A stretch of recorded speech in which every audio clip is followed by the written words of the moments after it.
ओम नमः शिवाय। हम लोग सुन रहे हैं श्री शिव महापुराण रुद्र संहिता पार्वती खंड अध्याय 30। आज है तृतीय दिन। सुनते रहे, शेयर करते रहे। और हम लोग सुन रहे हैं कि माँ पार्वती का जो स्वागत हुआ है उसमें शिव जी नट बनकर आकर क्या लीलाएं कर रहे हैं। आइए सुनते हैं। ओम श्री गणेशाय नमः। ओम सरस्वत्यै नमः। ओम सर्वेभ्यो देवेभ्यो नमः। ओम सद्गुरुदेवेभ्यो नमः। ओम नमः शिवाय। चलिए सुनते हैं श्लोक पठन और अर्थ पठन। शृंगं च डमरुं तत्र वादयामास सुध्वनिं महन्ती विविधां तत्र सचकार मनोहरां। वे सुंदर ध्वनि से श्रृंगी तथा डमरू बजाने लगे और नाना प्रकार की मनोहर लीला करने लगे। यहाँ पर बात हो रही है शिव जी की, महादेव जी की, शंभू की। माँ पार्वती का तो स्वागत हो रहा है, माँ पार्वती का स्वागत हो गया भी है, परंतु शिव जी नट बनकर क्या क्या करते हैं? सुंदर ध्वनि से श्रृंगी तथा डमरू बजाने लगे और नाना प्रकार की अलग अलग प्रकार की विविध विविध प्रकार की मनोहर लीला करने लगे।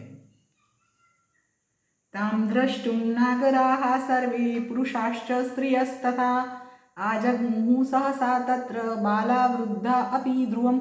उस लीला को देखने के लिए सभी नगर निवासी स्त्री पुरुष बालक तथा वृद्ध सहसा वहां आ गए।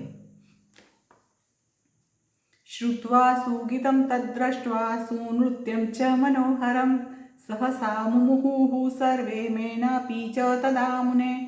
मूर्छां सम्प्राप सा दुर्गा विलोक्य हृदिशङ्करं त्रिशूलादिकचिह्नानि बिभ्रतं चातिसुन्दरम्। हे मुने माँ पार्वती की हालत देखिए। हे मुने, उस मनोहर नृत्य को देखकर एवं गीत को सुनकर सभी लोग तथा मैना भी अत्यंत मोहित हो गई। त्रिशूल आदि चिन्ह से युक्त एवं अत्यंत मनोहर रूप धारण करने वाले उस नट को देखकर पार्वती भी पार्वती भी उन्हें हृदय से शंकर जानकर मूर्छित हो गई। देखिए, माँ को तो पता लग गया कि महादेव जी है और वो मूर्छित हो गई। ये हालत है माँ पार्वती की शिव जी के सामने। सामान्य जन तो क्या कर सकता है ना? सामान्य मनुष्य क्या करेगा जब माँ की हालत अगर ऐसी हो सकती है शिव जी को देखकर? तो विभूतिभूषितं रम्यमस्तिमाला समन्वितं त्रिलोचनोज्ज्वलद्वक्त्रं नागयज्ञोपवीतकं वरं वृण्वीत्युक्तवन्तं गौरवर्णं महेश्वरं दीनबन्धुं दयासिन्धुं सर्वथा सुमनोहरं हृदयस्थं हरं दृष्ट वेदशंसा प्रणनामतं वरं वव्रे मानसं हि पतिर्मे त्वं भवेति च। विभूति से विभूषित होने के कारण अत्यंत मनोहर, विभूति से विभूषित होने के कारण अत्यंत मनोहर। विभूति लगाने से हमेशा मनुष्य का जो बाल प्रदेश जो होता है वो हमेशा चमकता है, एक आभा उत्पन्न होती है, एक तेज उत्पन्न होता है। प्रयत्न करके देखिएगा। विभूति से विभूषित होने के कारण अत्यंत मनोहर, अस्थिमाला से समन्वित, त्रिलोचन देदीप्यमान मुखमंडल वाले, त्रिलोचन देदीप्यमान मुखमंडल वाले, नाग का यज्ञोपवीत धारण किए हुए, गौरवर्ण, दीन बंधु, दया सागर, सर्वथा मनोहर और वर मांगो यानी वरदान मांगो, इस प्रकार कहते हुए उन हृदयस्थ महेश्वर को देखकर पार्वती ने उन्हें प्रणाम किया और मन में वर मांगा कि आप ही हमारे पति हो। वरदान भी मांग लिया माँ पार्वती ने कि आप ही हमारे पति हो। वरम दत्वा शिवां चाथ तादृशं प्रीतितो हृदा अंतर्धाय पुनस्तत्र सुननर्त स भिक्षुकः ततो मेनासुरत्नानि स्वर्णपात्रस्थितानि च तस्मै दातुं ययो प्रीत्या तद्भुति प्रीतमानसः तानि च स्वीचकारासौ भिक्षां याचे शिवां च ताम्। पुनः सुनृत्यं गानं च कौतुकात् कर्तुमुद्यतः। इस प्रकार हृदय से पार्वती को प्रीति पूर्वक वरदान देकर वर देकर शिवजी तो अंतर्ध्यान हो गए। इस प्रकार हृदय से पार्वती को प्रीति पूर्वक वर देकर शिवजी अंतर्ध्यान होकर पुनः भिक्षुक का रूप धारण कर नृत्य करने लगे।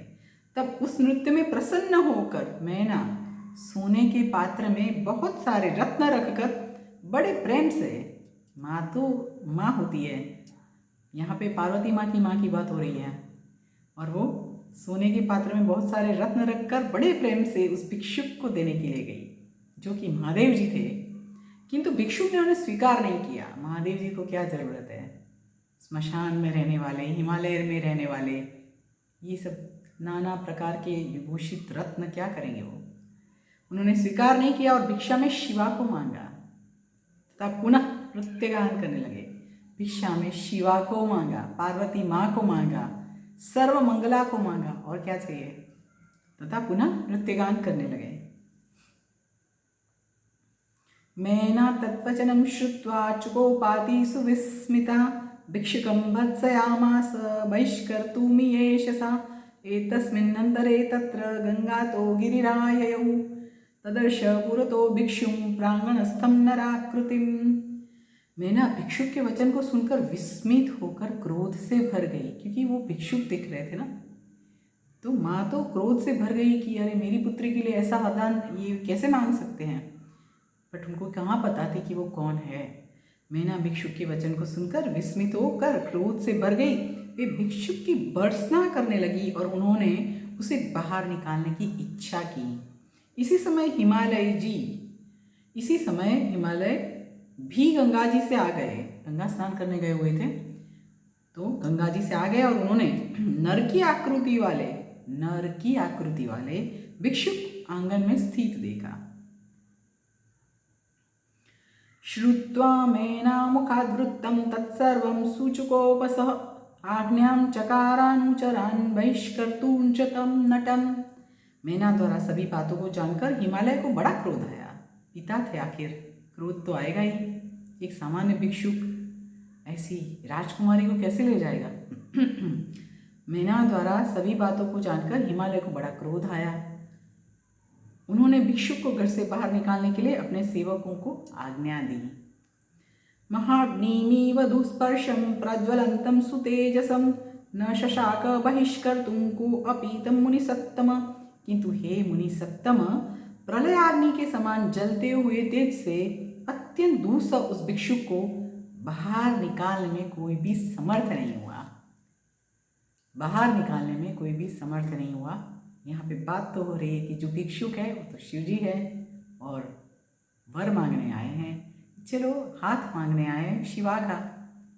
पर जबकि शिवा को तो वरदान दे दिया, पर माँ मैना नहीं समझ पाई और यहाँ पे बात पलट गई है। फिर भी शिव जी का जो तेज है, शिव जी जो है वो शिव जी हैं, और उनके तेज से दूसरे लोग जो दूर रहते हैं वो लोग कोई भी उनको निकालने में समर्थ नहीं हुआ। चलिए इससे आगे कल सुनते हैं। सुनने में बहुत अच्छा लगता है, आप सभी भी सुनते रहें, शेयर करते रहें।